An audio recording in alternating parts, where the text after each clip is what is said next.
हमारी main character AB को date करने में प्रॉब्लम आती थी, पर उसका कलीग जिसका नाम था माइक, ये किसी भी लड़की को पा सकता था। एबी माइक के एक डॉक्टर को रिझाने के लिए हेल्प लेती है। प्रॉब्लम तब है जब माइक को एबी से प्यार हो जाता है। हेलो फ्रेंड्स, आज मैं आपको द अगली ट्रूथ, ये 2009 की एक romantic comedy Hollywood movie explain करने वाला हूँ। एक बहुत ही ब्यूटीफुल सी रोमांटिक स्टोरी है, तो अंत तक इस वीडियो को जरूर देखिएगा।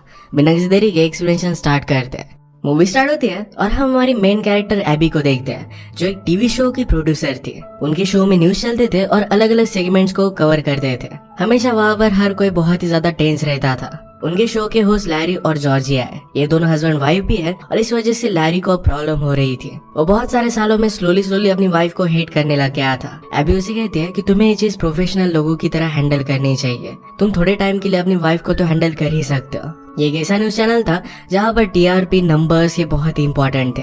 एक्चुअल न्यूज कवर करना इतना ज्यादा इंपॉर्टेंट नहीं था, पर एबी के लिए न्यूज ये बहुत ही इंपॉर्टेंट है। अपनी शो की क्वालिटी को कॉम्प्रोमाइज नहीं करना चाहती। आज शो में एक शेफ को बुलाया गया था। जॉर्जिया को लगा कि जो चीज वो टेस्ट कर रही है ये चिकन है, पर शेफ उसे कहता है कि डक है। इस वजह से उसका मेल्टडाउन होने लग गया था। ये लाइव थे और प्रॉब्लम आ सकती थी, पर एबी इस सिचुएशन को कंट्रोल कर लेती है। वेदरमैन की तरफ उसने कैमरा कर दिया। अपने जॉब में वो परफॉर्म तो बहुत ही अच्छी तरीके से कर रही थी, पर उसका शो नंबर्स नहीं ला रहा था। ज्यादा लोग उसे देख नहीं रहे थे। इसके बारे में बात करने के लिए उसके बॉस ने उसे बुलाया। वो कहता है कि पुराने शोज लोग तुम्हारे शो से ज्यादा देख रहे हैं, हमें इसके लिए कुछ ना कुछ तो करना पड़ेगा। अगर एबी का शो ज्यादा लोग नहीं देखते तो उसके बॉस से बंद कर देने वाले हैं। इस बात से एबी बहुत ही डिस्टर्ब हो गई थी। उसके आज डेट थी, पर वो कैंसिल करना चाहती थी। उसकी फ्रेंड उसे समझाती है कि तुम्हें अपनी पर्सनल लाइफ और प्रोफेशनल लाइफ ये दोनों अलग अलग रखनी चाहिए। वैसे भी एबी को किसी के साथ डेट पर गए हुए बहुत टाइम हो चुका था। जिसके साथ वो डेट पर जाने वाली थी उसका ऑनलाइन उसने पूरा प्रोफाइल निकाला हुआ था। जब वो रेस्टोरेंट पर पहुंची तो वहाँ के रेस्टोरेंट से उस आदमी को डिस्क्राइब कर दिया। उसे प्रॉब्लम था, वो ये भी कहती कि उस आदमी की हाइट जरा कम है, पर हम दोनों की फेवरेट नॉवेल सेम है, इस वजह से चल जाता है। ये सारी बात उस आदमी ने सुन ली थी। वेटर ने उन्हें बॉटल वाटर के बारे में पूछा, पर एबी इसके लिए मना कर दिया। उसका डेट कहता है कि मुझे बॉटल वाटर चाहिए, पर वो कहती कि दोनों सेम ही चीजें होती है। उससे बात करने के अलावा एबी उसका प्रोफाइल ही देख रही थी। वो कहता है कि तुम्हें तो मेरे बारे में सब कुछ पता है, अब यहाँ पर बात क्या करनी। एबी कहती कि मुझे मेरे आइडियल हस्बैंड में जो 10 चीजें चाहिए उसमें से 9 तुम कंप्लीट करते हो। उसको एबी थोड़ी सी भी पसंद नहीं आई और इनकी डेट यही पर खत्म हो जाती है। वो घर पर आई तो उसकी कैट ने उसे वेलकम किया। गलती से उसकी कैट चैनल चेंज कर देती है और एक शो वहाँ पर चल रहा था। ये हमारे और एक मेन कैरेक्टर का शो है जिसका नाम है माइक। वो शो में कहता है कि लड़कियां हमेशा रोमांटिक नॉवेल्स पढ़ती रहती है, आदमियों को डेट करने के लिए अलग अलग बुक्स का यूज करती है और इसी वजह से अकेली रह जाती है। अगर उन्हें आदमियों का साथ चाहिए तो सिर्फ एक ही चीज उन्हें ध्यान रखनी चाहिए कि आदमी सिंपल होते हैं। जिस तरीके से बुक्स उन्हें सिखाती है उस तरीके से आदमियों को ट्रेन नहीं किया जा सकता। अगर तुम्हें रिलेशनशिप में आना है तो आदमियों को जो चीज चाहिए वो तुम्हें दे देनी चाहिए। शुरुआत में किसी भी आदमी को तुम्हारी पर्सनालिटी में उतना ज्यादा इंटरेस्ट नहीं होता। ये सब बोलने के बाद माइक के शो में लोग उसे कॉल कर सकते थे। एक लड़की ने उसे कॉल किया और पूछा कि तुम ऐसे बातें कैसे कर सकते हो, उन बुक्स ने मुझे हेल्प किया था। माइक पूछता है कि तुम्हारे बॉयफ्रेंड का नाम क्या है। वो लड़की कहती कि मेरा कोई भी बॉयफ्रेंड नहीं है। माइक कहता है कि यही मेरा एग्जैक्ट पॉइंट है, उन बुक से कोई भी फायदा नहीं होता। इन सब बातों से एबी गुस्सा हो गई और वो भी उसे कॉल करती है। एबी उससे पूछती कि क्या तुम कहना चाहते हो कि आदमी प्यार करने के लायक नहीं होते। मैं एक ऐसे आदमी को जानती हूँ जो सारे क्राइटेरिया कंप्लीट करता है। माइक कहता है कि डिस्क्राइब करो कि वो कैसा है। एबी कहती है कि वो बहुत ही रोमांटिक है। वो कुछ ऐसा जॉब करता है जिससे वर्ल्ड को फायदा होता है। वो बहुत ही हैंडसम है और अपने जॉब में बहुत सक्सेसफुल है। उसे red wine, picnic, classical music सब कुछ बहुत अच्छा लगता है। माइक कहता है कि क्या तुम अमेरिका से ही कॉल कर रही हो, ऐसा आदमी तो मैंने कभी भी नहीं देखा। ये जो सब क्वालिटीज तुमने मुझे बताई ये सब कुछ लड़कियों में होती है। अगर तुम उसे मेरे पास लेकर आती हो तो मैं पर्सनली तुम्हें $100 दूंगा। एबी कहती है कि वो कहीं ना कहीं तो होगा। माइक कहता है कि वो तो रियलिटी में एग्जिस्ट भी नहीं करता। मैंने तुम्हें फिगर आउट कर लिया है, शायद तुम बहुत ही ज्यादा अगली हो, इसी वजह से कोई भी आदमी तुम में इंटरेस्टेड नहीं है। एबी कुछ ये बोल पाते इससे पहले माइक ने कॉल कट कर दिया। नेक्स्ट डे जब वो अपने ऑफिस में आए तो उसके बॉस बहुत ही एक्साइटेड थे। वो कहते हैं कि एक आदमी को हमने हायर किया है जो हमारे शो को एक नई हाइट तक लेकर जा सकता है। ये माइक ही है जिसके साथ एबी ने कल रात बात की थी। एबी को ये बात थोड़ी सी भी अच्छी नहीं लगती। वो कहती कि हमारे कुछ स्टैंडर्ड्स है, हम उसे हमारे साथ नहीं रख सकते। बॉस ने ऑलरेडी माइक को हायर कर लिया था। माइक आकर एबी से मिलता है और उसे देखते ही उसके साथ फ्लर्ट करने लग जाता है। एबी कहती है मैं तुम्हारी प्रोड्यूसर हूँ। माइक कहता है कि मुझे मेरी ऊपर की लड़कियां अच्छी लगती है। एबी अपसेट थी तो बॉस उसे समझाते हैं कि हम एक न्यूज चैनल है, यहाँ पर क्या सही क्या गलत ये हम डिसाइड नहीं करते, लोग डिसाइड करते हैं। एबी एक स्पीच के लिए रेडी हो रही थी। माइक ने नॉक किया पर वो ओपन नहीं करते तो अंदर घुस आया। एबी उस पर बहुत ही ज्यादा गुस्सा आती है तो माइक कहता है कि ऐसा मैंने क्या किया। एबी कहती कि कल रात हम दोनों की बात हुई थी। माइक कहता है कि मैं सरप्राइज्ड हूँ, तुम तो अगली नहीं हो। एबी कहती है कि तुम्हारा शो बहुत ही घटिया था। माइक कहता है कि अगर कल रात तुम उसे देख रही थी तो इतना ज्यादा भी घटिया नहीं था। एबी ने अपने होस्ट से कहा कि माइक से कुछ ऐसे सवाल पूछना जिसको आंसर ना कर पाए, उसकी पूरी धज्जियां उड़ा देना। माइक से पूछा जाता है कि कुछ लोगों को तुम्हारा शो पसंद नहीं है, उन्हें तुम क्या कहोगे। माइक कहता है कि ट्रूथ हमेशा अगली होता है। मैरिज को ही ले लो, हमेशा लोग सिर्फ सोशल प्रेशर में या फिर सेक्स के लिए मैरिज करते हैं, बाकी उनमें कोई भी केमिस्ट्री नहीं होती। जॉर्जिया से कहती है कि तुम्हारा कहना गलत है, शायद किसी ने तुमसे प्यार नहीं किया, ये पर्सनल हो गया था। तो माइक कहता है कि तुम दोनों को देख लो, अब तुम दोनों में कोई भी केमिस्ट्री नहीं है। कुछ सालों पहले लैरी अकेला होस्ट करता था तो वो बहुत ही मैनली था, सब लोगों को बहुत ही ज्यादा पसंद आता था। उस वक्त सिर्फ तुम यहाँ पर काम करती थी, पर जब से तुम्हारा उसके साथ अफेयर हुआ, तुम्हारा प्रमोशन बहुत ही फास्ट हुआ। स्लोली शो में लोग तुम्हें पसंद करने लग गए, उससे भी ज्यादा तुम सक्सेसफुल हो गए। इस तरीके का अटैक एबी को अच्छा नहीं लगता तो शो बंद करने की कोशिश करती है, पर वहाँ पर बॉस भी था जो शो कंटिन्यू करने के लिए उन्हें ऑर्डर देते हैं। माइक उनके पास आकर कहता है कि तुम दोनों बहुत टाइम से इंटीमेट नहीं हुए, इसी वजह से सारी प्रॉब्लम हो रही है। तो जॉर्जिया से कहता है कि तुम्हें लैरी को आदमी बनने देना चाहिए। वही के वही उसे किस करने के लिए कहता है। लैरी भी इन सब बातों से मोटिवेट हो गया था और वो लाइव किस करते हैं। आज के शो से एबी बहुत ही डिस्टर्ब हो गई थी, उसे लग रहा था कि शो बहुत ही बड़ा डिजास्टर था, पर उसके बॉस रेटिंग्स लेकर आए, बहुत सारे लोग इसमें इंटरेस्टेड थे। उसे कहते कि तुम्हें माइक को हैप्पी रखना ही पड़ेगा, उससे हमारा शो बहुत लंबा चल सकता है। माइक अपने सिस्टर और नेफ्यू के घर के सामने रहता था। सिस्टर का हस्बैंड नहीं है तो नेफ्यू का ख्याल रखने के लिए यहीं पर वो रहना चाहता है। आज माइक का नेफ्यू लड़कियों के बारे में उसे एडवाइस पूछने के लिए आया, पर माइक लड़कियों के मैसेज सुन रहा था। डर कर ये सब वो बंद कर देता है। वो कहता है कि तुमने मुझसे कहा था कि लड़कियों को इग्नोर कर दो तो तुम्हारे पास आ जाएगी, मैंने किया तो एक लड़की रोने लग गई थी। माइक कहता है कि अब तुम बहुत छोटे हो, जब तुम बड़े हो जाओगे तब सारी एडवाइस तुम ले सकते हो। उसकी सिस्टर, उसका नेफ्यू और वो एक बहुत ही अच्छी फैमिली थे, एक दूसरे से वो बहुत प्यार करते थे। रात में अचानक से एबी की कैट खिड़की से बाहर चली जाती है और एक पेड़ पर वो चढ़ गई, वहाँ से वो इंजर हो सकती है। तो एबी उसे बचाने के लिए गई, वो कुछ भी कर पेड़ पर चढ़ गई और वहाँ से उसने अपने नेबर को देखा। यह भी अभी वहाँ पर आया था और ये हमारा और एक मेन कैरेक्टर है, इसका नाम है कोलिन। कोलिन उसे बहुत ही पसंद आता है। उसे देखते हुए एबी अचानक से पेड़ से नीचे गिर गई। वो हेल्प के लिए आवाज लगाती है तो कोलिन उसे देखने के लिए आ गया। उसे हेल्प मांगते मांगते एबी से एक्सीडेंटली उसका टॉवेल नीचे गिर गया। इस ऑकवर्ड से इनकाउंटर के बाद ये दोनों बात करने लग गए। एबी को जरा सी चोट आई थी तो कोलिन उसे हेल्प करता है। कोलिन एक ऑर्थोपेडिक डॉक्टर था, वो उसे अपना कार्ड देता है और कोई भी प्रॉब्लम आई तो कॉल करने के लिए कहता है। कैट देखकर उसने कहा कि मुझे कैट्स बहुत पसंद है। कोलिन के बारे में सारी चीजें एबी की लिस्ट में थी, उसे बहुत परफेक्ट लगता है। बाहर जाकर एक्साइटमेंट में वो डांस करने लगे, पर कैट कोलिन के पास ही थी। वो डोर कर उसे देखता है और फिर से इन दोनों में बहुत ही ऑकवर्डनेस था। वो कोलिन के बारे में बहुत एक्साइटेड थे, अपने फ्रेंड को भी सब कुछ बातें वो बताती है। सेट पर माइक को देखकर उसकी सारी एक्साइटमेंट गुस्से में चेंज हो गई। वो कहती कि शो में कुछ भी उल्टा सीधा मत करना, एक नेशनल टेलीविजन है और यहाँ पर तुम गंदी हरकतें नहीं कर सकते। माइक कहता है कि तुम्हें मुझसे अच्छे से बात करनी चाहिए, अगर मैं ना होता तुम्हारा जॉब चला जाता। शो स्टार्ट होता है और माइक कहता है कि लड़कियों को पिकनिक्स, रोमांटिक डिनर, इन सब चीजों में बहुत इंटरेस्ट होता है, पर आदमियों को इन सब में कोई भी इंटरेस्ट नहीं है। वो डायरेक्टली सेट से बाहर निकल गया। बाहर उसने 2 लड़कियों को बाथटब में रखा था। वो कहता है कि आदमियों को ये सब पसंद है। ये सब देखते हुए व्यूअर्स की अटेंशन बहुत ही अच्छी आ रही थी, तो एबी भी माइक को डायरेक्ट करने लग जाती है। ये एक बहुत ही अमेजिंग सा शो हुआ था, पर एबी को ये सब करना अच्छा नहीं लगता। माइक कहता है कि तुम ही तो मुझे डायरेक्ट कर रही थी। एबी कहती कि ये सब मुझे करना पड़ रहा था, अगर ऐसा ही चलता रहा तो मुझे न्यूड होकर न्यूज रिपोर्ट करनी पड़ेगी। इसी के बुरे सपने रात में एबी को आते हैं। अगले दिन फिर से शो को बहुत ही अच्छी रेटिंग्स आई थी।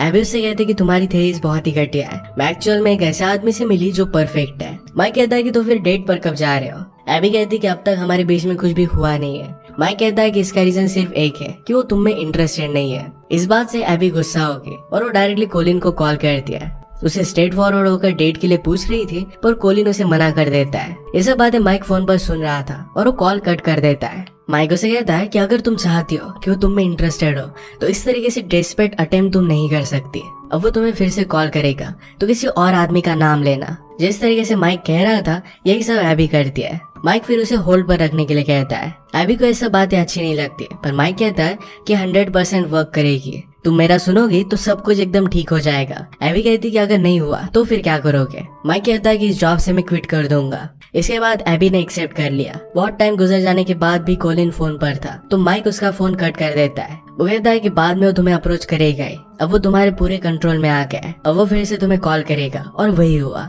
माइक फिर उसे कुछ एडवाइस देने के लिए बाहर लेकर गया। कहता है कि कभी भी उसे क्रिटिसाइज मत करना, आदमी कभी भी पर्सनल ग्रोथ नहीं कर सकते। रूल नंबर 2 की वो कुछ भी कहे उस पर तुम्हें हंसना है, इसे आदमियों को बहुत ही अच्छा लगता है। थर्ड चीज के लिए तुम्हें अच्छे कपड़े पहनने पड़ेंगे, तुम जिस तरीके से ड्रेस करती हो इससे तुम सही नहीं लगती। उसे एक शॉप में लेकर आया और एबी को पूरा मेकओवर देता है। वो एबी से कहता है कि कभी भी उसके सामने अपने प्रॉब्लम्स के बारे में बात मत करना, उसे कोई भी इंटरेस्ट नहीं है। एबी को लगता है कि शायद कुछ आदमियों को एक्चुअल में इंटरेस्ट होता है, पर माइक ने कहा कि ऐसा कुछ भी नहीं है, उन्हें सिर्फ एक ही चीज चाहिए। रात में एबी बहुत ही अच्छे से रेडी हुई क्योंकि माइक को पता था कि कोलिन आज रात उससे मिलने के लिए आएगा। उसे कहता है कि जब तुम उसके साथ डेट पर जाओगे तो थोड़ा थोड़ा तुम्हें फ्लर्ट करना पड़ेगा। एबी कहती कि मैं फ्लर्ट कर सकती हूँ, पर माइक को इस पर बिलीव नहीं होता। एबी ने उसे फिर फ्लर्ट कर दिखाया। अचानक से डोर पर नॉक आई और एक कोलिन ही था। उसे एक डेट के लिए गेम पर लेकर जाना चाहता था, इसके लिए वो बहुत ही एक्साइटेड थे।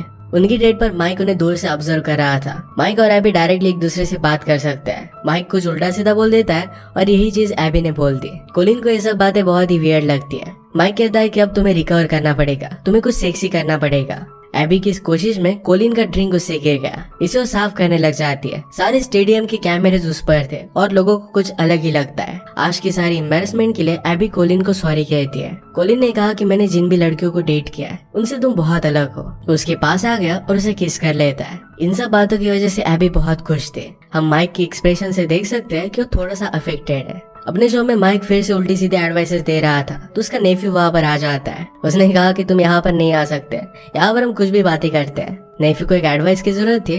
वो कहता है कि लड़कियां मुझे डेट के लिए पूछ रही है, क्या मैं उन्हें हाँ कह दूं? माइक कहता है कि ये चीज तो बहुत ही अच्छी है, तुम्हें उसके साथ डेट पर जाना चाहिए। एबी को माइक की ये साइड देखकर बहुत अच्छा लगता है। माइक जिस तरीके से अपने नेफ्यू के लिए केयर करता था, ये चीज एबी को देखकर अच्छा लगता है। एबी आज बहुत एक्साइटेड थी क्योंकि कोलिन उसके साथ और एक डेट पर जाना चाहता था। उसे पूछते कि हम दोनों कब इंटीमेट हो सकते हैं। माइक ने कहा कि जब तक तुम उसे रोक सकते हो तब तक तुम्हें उसे रोक कर रखना चाहिए, इससे वो अच्छी तरीके से तुम्हारे कंट्रोल में रहेगा। जब तुम डिसाइड करोगे उस वक्त तुम्हें रेडी रहना पड़ेगा। एबी 1 साल से किसी के भी साथ नहीं थे तो हेल्प करने के लिए माइक उसे एक गिफ्ट देता है। वो कोलिन के साथ डेट पर जाने के लिए रेडी हो गए। डोर पर नॉक आई पर माइक और शो का प्रोड्यूसर था। वो कहते हैं कि हमने तुम्हें ईमेल किया था, आज रात हमारा टीवी एग्जीक्यूटिव्स के साथ डिनर है। एबी कहती कि मेरी तो डेट है, तो कहते हैं कि हम कोलिन को भी लेकर जाएंगे। यहाँ डिनर करते वक्त माइक के गिफ्ट की वजह से बहुत सी ऑकवर्ड सी चीजें होती है जिसके क्लिप्स आपको यूट्यूब पर मिल जाएंगे। डिनर के बाद माइक एबी से कहता है कि कोलिन एक्चुअल में तुम्हें बहुत इंटरेस्टेड है।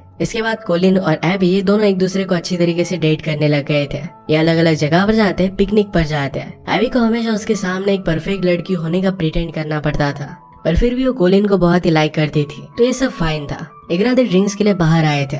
माइक उसे कहता है कि तुम बहुत ही टैलेंटेड हो, तो न्यूयॉर्क वगैरह इस टाइप की बड़ी सिटी में क्यों नहीं जाती?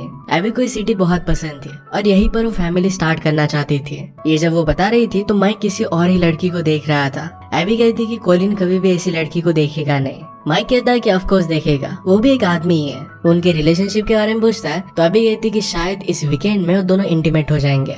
माइक का शो बहुत ही पॉपुलर हो रहा था तो एक टॉक शो में उसे बुलाया गया। इसके लिए वो बहुत एक्साइटेड था। एबी के बॉस उसे ऑफिस में बुलाते हैं। उन्होंने कहा कि माइक को एक बहुत बड़ी ऑफर मिली है, अगर वो ले लेता है तो शायद हमारा शो बंद पड़ जाएगा। तुम्हें उसके साथ जाना पड़ेगा, उसे कन्विंस करना पड़ेगा कि हमारे साथ वो 3 साल तक काम करेगा। एबी के इस वीकेंड के लिए कोलिन्स के साथ प्लान थे पर ये सब उसे कैंसिल करना पड़ता है। माइक शो में क्या बोलना है इसकी प्रैक्टिस करने लग गया। एबी मजाक में कहती कि तुम्हारी वजह से बहुत सारे लोगों की लाइफ बन गई है। माइक कहता है कि सचमुच में ऐसा हुआ है, अगर मैं तुम्हें हेल्प नहीं करता तो कोलिन कभी भी तुम्हारे साथ डेट पर नहीं जाता। जैसा मैं तुम्हें कहता हूँ उसी तरीके से तुम बिहेव करते हो, इसी वजह से अब तक कोलिन तुम में इंटरेस्टेड नहीं है। तुम हर एक चीज को कंट्रोल करना चाहते हो, अगर वो सब कोलिन को पता चल गया तुम में उतना ज्यादा इंटरेस्टेड रहेगा नहीं। इस बात पर एबी सोचने लग गई थी। शो में जाने से पहले एबी माइक को कॉन्फिडेंस देती है जो माइक को बहुत ही अच्छा लगता है। शो पर फिर से अपनी थ्योरी सुनाकर माइक लोगों को बहुत हंसाता है। उसने पूछा कि मुझे बताओ कि वो लड़की कौन थी जिसने तुम्हारा हार्ट ब्रेक किया,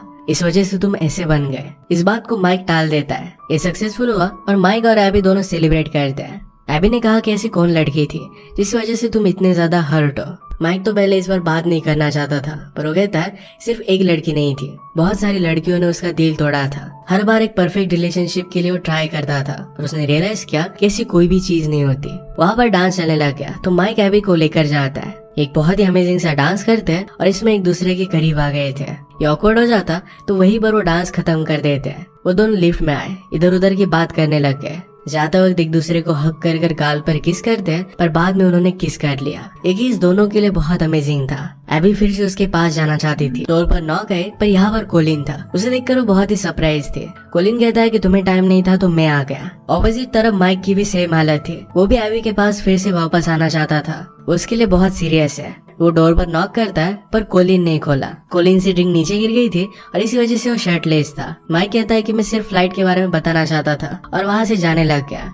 एबी कहती कि मुझे उसने सरप्राइज दिया था। माइक कहता है कि तुम्हारे लिए तो मैं नहीं तो वो सही, तुम तो मुझसे अच्छा टीवी पर शो कर सकते हो। एबी कहती कि एलिवेटर में जो भी हुआ, क्या इसके बाद मुझे कोलिन को घर भेज देना चाहिए। माइक कहता है कि तुमने उसके लिए इतनी मेहनत ली है, अब सब कुछ क्यों बर्बाद करना। एबी आकर कोलिन से पूछती है कि तुम मुझे लाइक क्यों करते हो। कोलिन ने कहा कि तुम स्मार्ट हो, तुम ब्यूटीफुल हो, बाकी लड़कियां हर एक सिचुएशन को कंट्रोल करना चाहती है, तुम वैसी नहीं हो। एबी कहती कि मैं एग्जैक्टली वैसे ही हूँ। तुम जो भी बात कर रहे थे इसमें मैंने बहुत सारी गलतियां निकाली थी। मैं हमेशा तुम्हारे सामने प्रिटेंड करती आ रही हूँ। इसके बाद कोलिन वहाँ से चला जाता है। एबी जब अपने ऑफिस में फिर से वापस आए तो उसके बॉस उस पर बहुत ज्यादा गुस्सा थे। वो कहते कि तुमने माइक से ऐसी क्या बात की, क्यों हमारे ऑपोजिट चैनल में काम करने के लिए चला गया। इस बात से एबी गुस्सा हो गई। वो कहती कि हमें माइक की जरूरत नहीं है, उसके जैसे हमें बहुत सारे मिल जाएंगे। माइक को एक बहुत ही अच्छी पोजीशन मिल गई थी। एक जगह पर एयर बलून्स का फेस्टिवल चल रहा था तो दोनों वहाँ पर जाकर शूट कर रहे थे।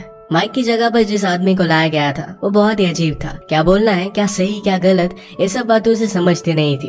एबी उसे वहाँ से निकाल कर खुद शो करने लग जाती है। उसने कहा कि आज माइक होस्ट नहीं कर रहा क्योंकि मैन बहुत ही अनरिलायबल होते हैं, हमेशा अपने प्रोमिसेस को तोड़ देते हैं। जब भी वो किसी को डेट करते हैं तो कमिटमेंट से डर जाते हैं और वहाँ से भाग जाते हैं। ये सब माइक टीवी पर देख रहा था। अपना शो छोड़कर वो डायरेक्टली एबी के पास आ गया। एबी कहती कि अच्छा आदमी ढूंढना इम्पॉसिबल जॉब है। माइक डायरेक्टली उसे माइक छीन लेता है। उसने कहा कि लड़कियों को लगता है कि उन्हें प्यार चाहिए, पर उन्हें सिर्फ एक चेकलिस्ट चाहिए। उनकी लिस्ट का हर एक क्राइटेरिया कंप्लीट करने वाला आदमी उन्हें चाहिए। कोई कितना भी उनसे प्यार करे पर वो चेकलिस्ट कोई चूज करेगी। ये सब कुछ लाइव टीवी पर रिकॉर्ड हो रहा था। उन दोनों में वही के वही झगड़ा होने लग जाता है। एयर बलून पर भी इनकी रिकॉर्डिंग हो रही थी, पर इन्हें पता नहीं था। एबी ने कहा कि अब हम दोनों में कोई भी चांस नहीं है। माइक ने कहा कि वैसे भी मेरा तुम्हारे साथ कोई भी चांस नहीं था। एबी कहती कि मुझे लगा था कि तुमसे देखा हुआ करते हो, पर अंदर से एक अच्छे आदमी हो। तुम भी फाइनल मोमेंट पर डर गए। माइक कहता है कि ऑफकोर्स मैं डरा हुआ हूँ, तुम एक साइको हो, पर फिर भी मैं तुमसे प्यार करता हूँ। एबी कहती कि मैं साइको नहीं हूँ। माइक कहता है कि मैंने अभी अभी तुम्हें प्रपोज किया, पर फिर भी तुम साइको पर ही अड़ी हुई हो।